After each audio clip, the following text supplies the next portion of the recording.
ಹರೇ ಕೃಷ್ಣ. ಭಗವದ್ಗೀತೆ ಅಧ್ಯಾಯ 6.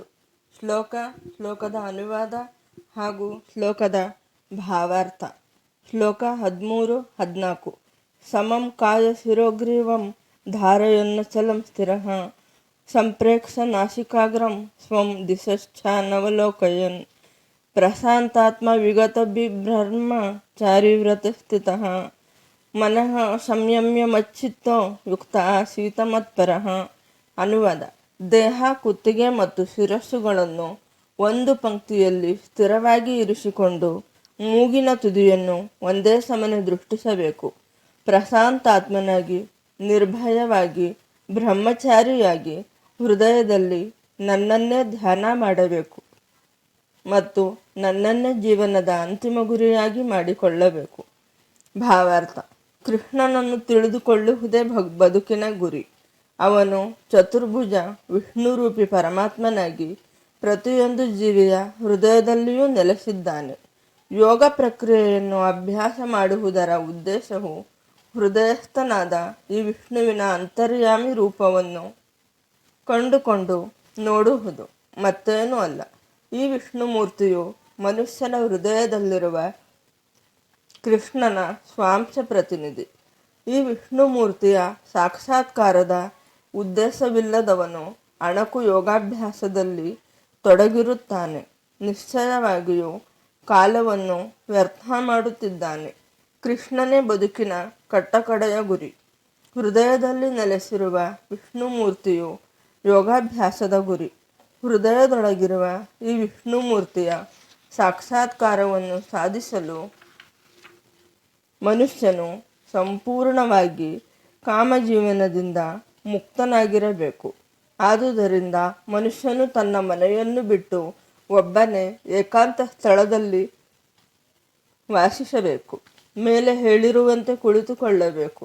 ಮನುಷ್ಯನು ಮನೆಯಲ್ಲಿ ಅಥವಾ ಬೇರೆಲ್ಲಿಯಾದರೂ ಕಾಮಸುಖವನ್ನು ಪಡೆದುಕೊಂಡು ಯೋಗ ತರಗತಿ ಎಂದು ಕರೆಸಿಕೊಳ್ಳುವ ತರಗತಿಗೆ ಹಾಜರಾಗಿ ಯೋಗಿಯಾಗುವುದು ಸಾಧ್ಯವಿಲ್ಲ.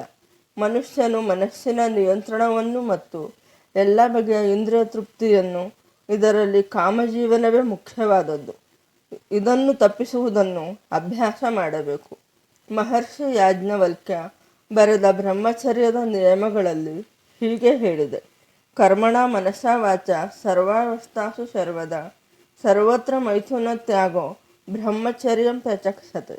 ಮನುಷ್ಯನು ಎಲ್ಲ ಕಾಲಗಳಲ್ಲಿಯೂ, ಎಲ್ಲ ಸನ್ನಿವೇಶಗಳಲ್ಲಿಯೂ, ಎಲ್ಲ ಸ್ಥಳಗಳಲ್ಲಿಯೂ ಕಾಯ ವಾಚ ಮನಸ ಕಾಮಭೋಗವನ್ನು ಸಂಪೂರ್ಣವಾಗಿ ವರ್ಜಿಸಲು ನೆರವಾಗುವುದು ಬ್ರಹ್ಮಚರ್ಯ ವ್ರತದ ಉದ್ದೇಶ. ಕಾಮಲಂಪಟತೆಯ ಮೂಲಕ ಯಾರೂ ಸರಿಯಾಗಿ ಯೋಗಾಭ್ಯಾಸ ಮಾಡಲು ಸಾಧ್ಯವಿಲ್ಲ. ಆದ್ದರಿಂದಲೇ ಕಾಮಜೀವನದ ಅರಿವೇ ಇಲ್ಲದ ಬಾಲ್ಯದಿಂದ ಬ್ರಹ್ಮಚರ್ಯವನ್ನು ಬೋಧಿಸಲಾಗುತ್ತದೆ. 5 ವರ್ಷದ ಮಕ್ಕಳನ್ನು ಗುರುಕುಲಕ್ಕೆ ಕಳುಹಿಸಿಕೊಡುತ್ತಾರೆ. ಗುರುವು ಪುಟ್ಟ ಬಾಲಕರಿಗೆ ಬ್ರಹ್ಮಚರ್ಯದ ಕಟ್ಟುನಿಟ್ಟಿನ ಶಿಸ್ತನ್ನು ಕಲಿಸುತ್ತಾನೆ. ಇಂತಹ ಅಭ್ಯಾಸವಿಲ್ಲದೆ ಧ್ಯಾನ, ಜ್ಞಾನ ಅಥವಾ ಭಕ್ತಿ ಯಾವುದೇ ಯೋಗದಲ್ಲಿ ಪ್ರಗತಿ ಸಾಧ್ಯವಿಲ್ಲ. ಆದರೆ ವಿವಾಹಿತ ಜೀವನದ ನಿಯಮ ನಿಬಂಧನೆಗಳನ್ನು ಅನುಸರಿಸುತ್ತಾ ತನ್ನ ಹೆಂಡತಿಯೊಡನೆ ಮಾತ್ರ ಕಾಮದ ಜೀವನವನ್ನು ಹೊಂದಿರುವವನನ್ನು ಬ್ರಹ್ಮಚಾರಿ ಎಂದೇ ಕರೆಯುತ್ತಾರೆ. ಇಂತಹ ಸಂಯಮಯುತ ಗೃಹಸ್ಥ ಬ್ರಹ್ಮಚಾರಿಯನ್ನು ಭಕ್ತಿ ಪಂಥದಲ್ಲಿ ಒಪ್ಪಿಕೊಳ್ಳಬಹುದು. ಆದರೆ ಜ್ಞಾನ ಮತ್ತು ಧ್ಯಾನ ಪಂಥಗಳು ಗೃಹಸ್ಥ ಬ್ರಹ್ಮಚಾರಿಗಳನ್ನು ಸೇರಿಸಿಕೊಳ್ಳುವುದಿಲ್ಲ. ಅವು ಸ್ವಲ್ಪವೂ ರಾಜಿ ಇಲ್ಲದೆ ಸಂಪೂರ್ಣ ವರ್ಜನೆಯನ್ನು ಬಯಸುತ್ತವೆ. ಭಕ್ತಿ ಪಂಥದಲ್ಲಿ ಗೃಹಸ್ಥ ಬ್ರಹ್ಮಚಾರಿಗೆ ನಿಯಂತ್ರಿತ ಕಾಮಜೀವನಕ್ಕೆ ಅವಕಾಶ ಉಂಟು. ಏಕೆಂದರೆ ಭಕ್ತಿ ಯೋಗವು ಎಷ್ಟು ಶಕ್ತಿಶಾಲಿ ಎಂದರೆ ಮನುಷ್ಯನು ಪರಮಾತ್ಮನ ಶ್ರೇಷ್ಠ ಸೇವೆಯಲ್ಲಿ ತೊಡಗಿರುವುದರಿಂದ ತಂತಾನೇ ಕಾಮದ ಆಕರ್ಷಣೆಯನ್ನು ಕಳೆದುಕೊಳ್ಳುತ್ತಾನೆ. ಭಗವದ್ಗೀತೆಯಲ್ಲಿ ಹೀಗೆ ಹೇಳಿದೆ: ವಿಷಯ ವಿನಿವರ್ತಂತೆ ನಿರಾಹಾರಸ್ಯ ದೇಹಿನಃ ರಸವರ್ಜಂ ರಸೋಪ್ಯಸ್ಯ ಪರಂ ದೃಷ್ಟ್ವಾ ನಿವರ್ತತೆ. ಇತರರು ಕಷ್ಟಪಟ್ಟು ಇಂದ್ರಿಯ ಭೋಗವನ್ನು ತಡೆ ಹಿಡಿಯಬೇಕಾಗಿರುತ್ತದೆ. ಆದರೆ ಪರಮಾತ್ಮನ ಭಕ್ತನು ತನ್ನ ಶ್ರೇಷ್ಠ ಅಭಿರುಚಿಯಿಂದ ನಿರಾಯಾಸವಾಗಿ ಅದನ್ನು ದೂರವಿಡುತ್ತಾನೆ. ಭಕ್ತನಲ್ಲದೆ ಬೇರಾರಿಗೂ ಆ ಶ್ರೇಷ್ಠ ಸವಿಯ ತಿಳುವಳಿಕೆ ಒಂದಿಷ್ಟು ಇರುವುದಿಲ್ಲ. ವಿಗತ ವಿಹಿ ಸಂಪೂರ್ಣವಾಗಿ ಕೃಷ್ಣ ಪ್ರಜ್ಞೆಯಲ್ಲಿ ಇಲ್ಲದಿರುವ ಮನುಷ್ಯನು ನಿರ್ಭಯನಾಗಿರಲು ಸಾಧ್ಯವಿಲ್ಲ. ತನ್ನ ವಿಕೃತ ಸ್ಮೃತಿಯಿಂದಾಗಿ ಕೃಷ್ಣನೊಡನೆ ತನ್ನ ನಿರಂತರ ಸಂಬಂಧವನ್ನು ಮರೆತಿದ್ದರಿಂದಾಗಿ ಬದ್ಧ ಆತ್ಮವು ಭಯದಿಂದ ತುಂಬಿರುತ್ತದೆ. ಭಾಗವತವು ಭಯಂ ದ್ವಿತೀಯಾಭಿನಿವೇಶತಃ ಸ್ಯಾದಿಸಾದ್ ಅಪೇತಸ್ಯ ವಿಪರ್ಯೋ ಸ್ಮೃತಿ ಎಂದು ಹೇಳುತ್ತದೆ. ನಿರ್ಭೀತಿಗೆ ಕೃಷ್ಣ ಪ್ರಜ್ಞೆಯೊಂದೇ ಆಧಾರ. ಆದುದರಿಂದ ಕೃಷ್ಣ ಪ್ರಜ್ಞೆ ಇರುವವನಿಗೆ ಪರಿಪೂರ್ಣ ಅಭ್ಯಾಸವೂ ಸಾಧ್ಯ. ಯೋಗಾಭ್ಯಾಸದ ಅಂತಿಮ ಗುರಿಯು ಒಳಗಿರುವ ಭಗವಂತನನ್ನು ಕಾಣುವುದಾದ್ದರಿಂದ ಕೃಷ್ಣ ಪ್ರಜ್ಞೆ ಇರುವವನು ಆಗಲೇ ಯೋಗಿ ಶ್ರೇಷ್ಠನು. ಇಲ್ಲಿ ಹೇಳಿರುವ ಯೋಗ ಪದ್ಧತಿಯ ತತ್ವಗಳು ಯೋಗ ಸಂಘಗಳೆಂದು ಕರೆಸಿಕೊಳ್ಳುವ ಸಂಸ್ಥೆಗಳ ತತ್ವಗಳಿಂದ ಭಿನ್ನವಾಗಿವೆ. ಶ್ಲೋಕ 15. ಯುಂಜನ್ನೇವಂ ಸದಾತ್ಮಾನಂ ಯೋಗಿ ನಿಯತ ಮಾನಸಃ ಶಾಂತಿಂ ನಿರ್ವಾಣ ಪರಮಾಂ ಮತ್ಸಂಸ್ಥಾಮಧಿಗಚ್ಚತಿ. ಅನುವಾದ: ಹೀಗೆ ದೇಹ, ಮನಸ್ಸು ಮತ್ತು ಕಾರ್ಯಗಳ ನಿರಂತರ ನಿಯಂತ್ರಣವನ್ನು ಅಭ್ಯಾಸ ಮಾಡುತ್ತಾ ಯೋಗಿಯು ತನ್ನ ಮನಸ್ಸನ್ನು ನಿಯತಗೊಳಿಸಿಕೊಂಡು ಭಗವಂತನ ರಾಜ್ಯವನ್ನು ಅಥವಾ ಕೃಷ್ಣನ ನಿವಾಸವನ್ನು ಐಹಿಕ ಅಸ್ತಿತ್ವದ ಅಂತ್ಯದ ಮೂಲಕ ಪಡೆಯುತ್ತಾನೆ.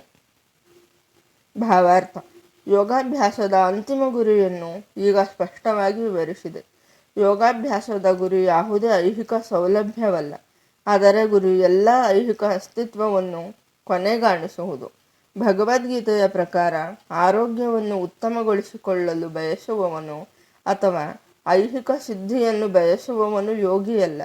ಐಹಿಕ ಅಸ್ತಿತ್ವವು ಕೊನೆಗಾಣುವುದೆಂದರೆ ಶೂನ್ಯವನ್ನು ಪ್ರವೇಶಿಸುವುದು ಅಲ್ಲ. ಶೂನ್ಯವು ಬರಿಯ ಕಟ್ಟುಕತೆ. ಭಗವಂತನ ಸೃಷ್ಟಿಯಲ್ಲಿ ಎಲ್ಲಿಯೂ ಶೂನ್ಯವಿಲ್ಲ. ಐಹಿಕ ಅಸ್ತಿತ್ವದ ಅಂತ್ಯದಿಂದ ಮನುಷ್ಯನು ಭಗವಂತನ ನಿವಾಸವಾದ ಆಧ್ಯಾತ್ಮಿಕ ಗಗನವನ್ನು ಪ್ರವೇಶಿಸುವುದು ಸಾಧ್ಯವಾಗುತ್ತದೆ. ಭಗವದ್ಗೀತೆಯು ಭಗವಂತನ ನಿವಾಸವನ್ನು ಸೂರ್ಯ, ಚಂದ್ರ ಅಥವಾ ವಿದ್ಯುತ್ ಶಕ್ತಿ ಯಾವುದರೂ ಅಗತ್ಯವೂ ಇಲ್ಲದ ಸ್ಥಳ ಎಂದು ಸ್ಪಷ್ಟವಾಗಿ ವರ್ಣಿಸಿದೆ. ಆಧ್ಯಾತ್ಮಿಕ ರಾಜ್ಯದಲ್ಲಿ ಎಲ್ಲ ಗ್ರಹಗಳಿಗೂ ಐಹಿಕ ಗಗನದಲ್ಲಿ ಸೂರ್ಯನಿಗಿರುವಂತೆ ಸ್ವಯಂ ಪ್ರಕಾಶವಿದೆ. ಭಗವಂತನ ರಾಜ್ಯವು ಎಲ್ಲೆಲ್ಲಿಯೂ ಇದೆ. ಆದರೆ ಆಧ್ಯಾತ್ಮಿಕ ಗಗನವನ್ನು ಮತ್ತು ಗ್ರಹಗಳನ್ನು ಪರಂಧಾಮ ಎಂದು ಕರೆಯುತ್ತಾರೆ. ಇಲ್ಲಿ ಭಗವಂತನೇ ಸ್ಪಷ್ಟವಾಗಿ ಹೇಳಿರುವಂತೆ ಮಚ್ಚಿತ್ತಃ ಮತ್ಪರಃ ಮತ್ ಸ್ಥಾನಂ. ಶ್ರೀಕೃಷ್ಣನನ್ನು ಅರ್ಥ ಮಾಡಿಕೊಳ್ಳುವುದರಲ್ಲಿ ಪರಿಪೂರ್ಣನಾದ ಯೋಗಿಯು ನಿಜವಾದ ಶಾಂತಿಯನ್ನು ಪಡೆಯಬಲ್ಲ. ಅವನ ಪರಂಧಾಮವಾದ ಕೃಷ್ಣಲೋಕವನ್ನು ಅಥವಾ ಗೋಲೋಕ ವೃಂದಾವನವನ್ನು ಕಟ್ಟಕಡೆಗೆ ತಲುಪಬಲ್ಲ. ಬ್ರಹ್ಮ ಸಂಹಿತೆಯಲ್ಲಿ ಗೋಲೋಕ ಏವ ನಿವಸತಿ ಅಖಿಲಾತ್ಮಭೂತಃ ಎಂದು ಸ್ಪಷ್ಟವಾಗಿ ಹೇಳಿದೆ. ಭಗವಂತನು ಗೋಲೋಕವೆಂಬ ಹೆಸರಿನ ತನ್ನ ನಿವಾಸದಲ್ಲಿ ಸದಾ ವಾಸಿಸುತ್ತಾನೆ. ಆದರೂ ತನ್ನ ಶ್ರೇಷ್ಠ ಆಧ್ಯಾತ್ಮಿಕ ಚೈತನ್ಯಗಳಿಂದ ಅವನು ಸರ್ವವ್ಯಾಪಿ, ಬ್ರಹ್ಮನ್ನಲ್ಲದೆ ಸ್ಥಳೀಕೃತ ಪರಮಾತ್ಮನೂ ಆಗಿದ್ದಾನೆ.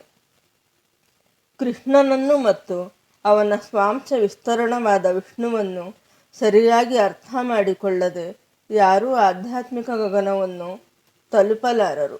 ಭಗವಂತನ ನಿರಂತರ ಆವಾಸವನ್ನು ಪ್ರವೇಶಿಸಲಾರರು. ಆದುದರಿಂದ ಕೃಷ್ಣ ಪ್ರಜ್ಞೆಯಲ್ಲಿ ಕೆಲಸ ಮಾಡುವವನ ಮನಸ್ಸು ಕೃಷ್ಣನ ಕಾರ್ಯಗಳಲ್ಲಿ ಸದಾ ಮಗ್ನರಾಗಿರುವುದರಿಂದ ಅವನು ಪರಿಪೂರ್ಣ ಯೋಗಿಯು. ವೇದಗಳಲ್ಲಿ ಸಹ ತಮ್ ಏವ ವಿದಿತ್ವಾತಿ ಮೃತ್ಯುಮಿಯತಿ, ದೇವೋತ್ತಮ ಪರಮಪುರುಷನಾದ ಕೃಷ್ಣನನ್ನು ಅರ್ಥ ಮಾಡಿಕೊಳ್ಳುವುದರಿಂದ ಮಾತ್ರವೇ ಹುಟ್ಟು ಸಾವುಗಳ ಮಾರ್ಗದಿಂದ ಬಿಡುಗಡೆಯಾಗಬಹುದು ಎಂದು ಹೇಳಿದೆ. ಬೇರೆ ಮಾತುಗಳಲ್ಲಿ ಹೇಳುವುದಾದರೆ ಯೋಗ ಪದ್ಧತಿಯ ಪರಿಪೂರ್ಣತೆ ಎಂದರೆ ಐಹಿಕ ಅಸ್ತಿತ್ವದಿಂದ ಬಿಡುಗಡೆಯನ್ನು ಹೊಂದುವುದು.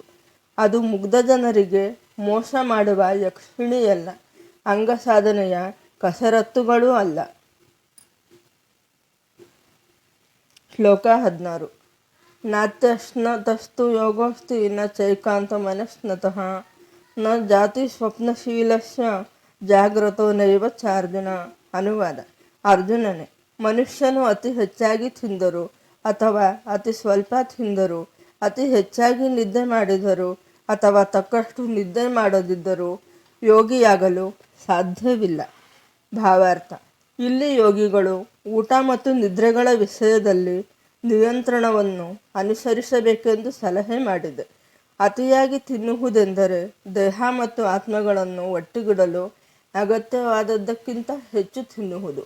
ಮನುಷ್ಯನು ಪ್ರಾಣಿಗಳನ್ನು ತಿನ್ನುವ ಅಗತ್ಯವೇ ಇಲ್ಲ, ಏಕೆಂದರೆ ಧಾನ್ಯಗಳು, ತರಕಾರಿಗಳು, ಹಣ್ಣು ಮತ್ತು ಹಾಲು ಸಮೃದ್ಧಿಯಾಗಿ ಸಿಗುತ್ತವೆ. ಇಂತಹ ಸರಳವಾದ ಆಹಾರವು ಸಾತ್ವಿಕ ಗುಣದ್ದು ಎಂದು ಭಗವದ್ಗೀತೆಯಲ್ಲಿ ಹೇಳಿದೆ. ಮಾಂಸಾಹಾರವು ತಾಮಸ ಗುಣದವರಿಗೆ.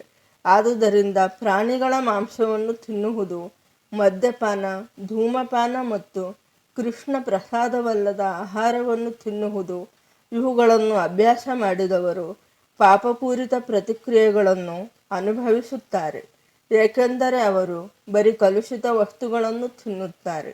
ಭುಂಜತೆ ತೇ ತ್ವಗಂ ಪಾಪ ಯೇ ಪಚಂತಿ ಆತ್ಮಕಾರಣಾತ್. ಇಂದ್ರಿಯ ಸಂತೋಷಕ್ಕಾಗಿ ತಿನ್ನುವವನು ಅಥವಾ ತನ್ನ ಆಹಾರವನ್ನು ಕೃಷ್ಣನಿಗೆ ನೈವೇದ್ಯ ಮಾಡದೆ ತನಗಾಗಿ ಅಡುಗೆ ಮಾಡಿಕೊಳ್ಳುವವನು ಪಾಪವನ್ನೇ ತಿನ್ನುತ್ತಾನೆ. ಪಾಪವನ್ನು ತಿನ್ನುವವನು ಮತ್ತು ತನ್ನ ಪಾಲಿಗೆ ಕೊಟ್ಟದ್ದಕ್ಕಿಂತ ಹೆಚ್ಚು ತಿನ್ನುವವನು ಪರಿಪೂರ್ಣ ಯೋಗವನ್ನು ಮಾಡಲಾರ. ಕೃಷ್ಣ ಪ್ರಸಾದದ ಶೇಷವನ್ನಷ್ಟೇ ತಿನ್ನುವುದು ಅತ್ಯಂತ ಉತ್ತಮ. ಕೃಷ್ಣ ಪ್ರಜ್ಞೆಯಲ್ಲಿರುವ ಮನುಷ್ಯನು ಕೃಷ್ಣನಿಗೆ ನೈವೇದ್ಯ ಮಾಡದಿರುವ ಯಾವ ಆಹಾರವನ್ನೂ ತಿನ್ನುವುದಿಲ್ಲ. ಆದ್ದರಿಂದ ಕೃಷ್ಣ ಪ್ರಜ್ಞೆ ಇರುವ ಮನುಷ್ಯನು ಮಾತ್ರ ಯೋಗಾಭ್ಯಾಸದಲ್ಲಿ ಪರಿಪೂರ್ಣನಾಗಬಲ್ಲ. ವೈಯಕ್ತಿಕ ಉಪವಾಸ ರೀತಿಯನ್ನು ರಚಿಸಿಕೊಂಡು ಕೃತಕ ರೀತಿಯಲ್ಲಿ ಆಹಾರವನ್ನು ಬಿಡುವವನು ಯೋಗಾಭ್ಯಾಸ ಮಾಡಲಾರ. ಕೃಷ್ಣ ಪ್ರಜ್ಞೆ ಇರುವ ಮನುಷ್ಯನು ಶಾಸ್ತ್ರ ಗ್ರಂಥಗಳಲ್ಲಿ ಸೂಚಿಸಿರುವ ರೀತಿಯಲ್ಲಿ ಉಪವಾಸ ಮಾಡುತ್ತಾನೆ. ಆತನು ಅಗತ್ಯವಾದದ್ದಕ್ಕಿಂತ ಹೆಚ್ಚು ಉಪವಾಸವನ್ನು ಮಾಡುವುದಿಲ್ಲ, ಹೆಚ್ಚು ಆಹಾರವನ್ನು ತಿನ್ನುವುದಿಲ್ಲ. ಆದುದರಿಂದ ಆತನು ಯೋಗಾಭ್ಯಾಸ ಮಾಡಲು ಸಮರ್ಥನು. ಅಗತ್ಯವಾದದ್ದಕ್ಕಿಂತ ಹೆಚ್ಚು ತಿನ್ನುವವನು ನಿದ್ರೆ ಮಾಡುವಾಗ ಬಹಳ ಕನಸು ಕಾಣುತ್ತಾನೆ. ಪರಿಣಾಮವಾಗಿ ಅವನು ಅಗತ್ಯವಾದದ್ದಕ್ಕಿಂತ ಹೆಚ್ಚು ನಿದ್ರೆ ಮಾಡಬೇಕಾಗುತ್ತದೆ. ದಿನಕ್ಕೆ 6 ತಾಸಿಗಿಂತ ಹೆಚ್ಚು ನಿದ್ರಿಸಬಾರದು. ದಿನಕ್ಕೆ 6 ಗಂಟೆಗಳಿಗಿಂತ ಹೆಚ್ಚು ನಿದ್ರೆ ಮಾಡುವವನು ನಿಶ್ಚಯವಾಗಿಯೂ ತಾಮಸ ಗುಣದಿಂದ ಪ್ರಭಾವಿತನಾದವನು. ತಾಮಸ ಗುಣದ ಮನುಷ್ಯನು ಸೋಮಾರಿ ಮತ್ತು ಬಹಳ ನಿದ್ರೆ ಮಾಡುವ ಪ್ರವೃತ್ತಿಯವನು. ಇಂತಹ ಮನುಷ್ಯನು ಯೋಗಾಭ್ಯಾಸ ಮಾಡಲಾರನು. ಹರೇ ಕೃಷ್ಣ.